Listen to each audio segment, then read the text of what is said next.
ريال مدريد يكتسح فالنسيا بأربعة أهداف مقابل صفر. مرحبا دراري، نتمنى تكونوا كاملين بخير إن شاء الله. في هذا الفيديو غادي نتعرفوا على جميع نتائج مباريات يوم الأمس. فريال مدريد انتصر على فالنسيا بأربعة أهداف مقابل صفر، وفي الدوري الإسباني أيضا فياريال انتصر بنفس النتيجة على رايو فاليكانو.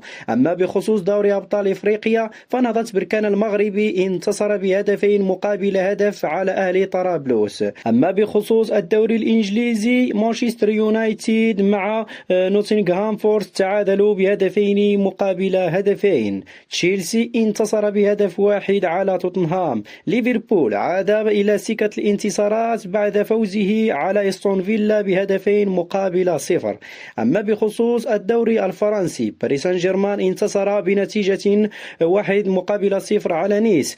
أوكسير انهزم أمام أولمبيك مارسيليا بهدف مقابل صفر. أما بخصوص الدوري الألماني بايرن ميونخ كالعادة اكتسح باير ليفركوزن بثلاثة أهداف مقابل صفر. فهذه هي نتائج أهم مباريات يوم الأمس. فإلى هنا ينتهي الفيديو، نلتقي في فيديو آخر إن شاء الله، والسلام عليكم ورحمة الله تعالى وبركاته.